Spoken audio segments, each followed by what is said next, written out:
Hey everybody, Madeleine Parker here to tell you that eclipse season is upon us. We have an eclipse coming up in less than a month away, March 13th, 23 degrees Virgo.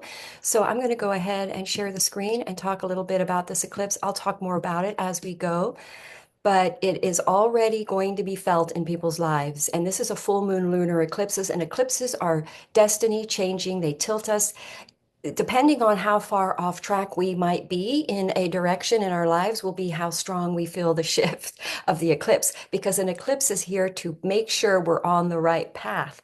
And this is going to be a challenging eclipse in some respects, and it of course depends on everybody's individual chart, but it is about releasing something, letting go, because it is hitting the South Node Virgo. Usually if we have an eclipse on the South Node, it is a releasing eclipse.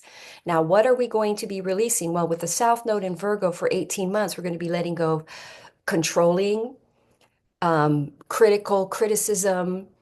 We're releasing, basically, we're letting go of some sort of resistance, control resistance, and things that we have attachments to that are throwing us off our path. And so what happens when you have the South Node is we have to let something go. We have to release something in order to go to the new destiny, which is the North Node. We'll be having an eclipse later on in the year in Pisces. So which is where we're headed right now. So these eclipses are shifting us, letting go of something that we're resisting through some sort of control mentality because it's in Virgo. So it's some sort of mental it's a mental preoccupation. And so we're releasing it in order to allow the new destiny to take form and take shape and it's in a water destiny. So and it's right next to Saturn. So this is a very serious shift where we're really, really tilting somewhere that is basically important for our long haul, for the long, shall we say, term. Now, at the same time with this eclipse, we have a sextile to Uranus, and the Uranus is trining the moon and trining the South Node.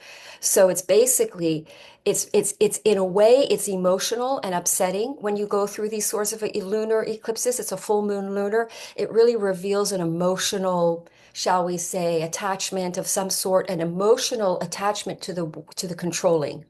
So usually it can come with an upset. But again, it's more of a lesson that most people we've all really already been on in these series of eclipses. So it's sort of a final release. And then with that release, we are then freed up to shift our destiny to head the right way. And it is more, and we let go of something and a resistance to something that wasn't who we are, or that wasn't helping us be more of who we are.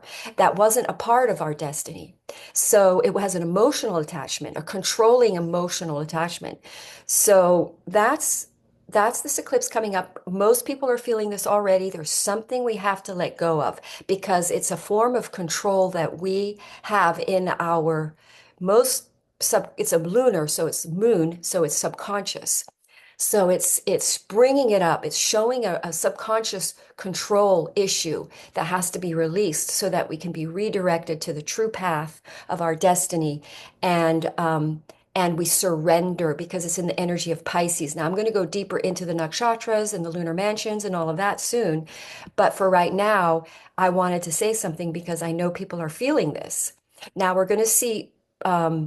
Mars is going to be direct there. All planets except Venus is in retrograde during that eclipse. So it is a Mercury ruled eclipse, and Mercury is in Aries. So there is an inertia and a shall we say, a push through after this release. So there's some sort of liberating new shift and change that takes us into a new destiny. And I'll go more into the Mercury nakshatra too, because that tells us a lot about what's happening.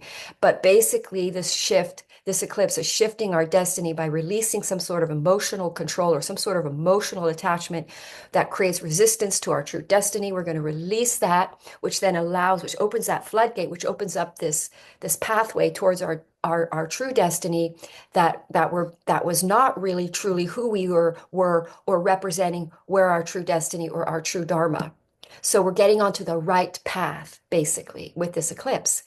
So that is just for now, and I will talk more about Mars stationing direct because Mars is stationing direct this week. We have so many planets in Pisces today.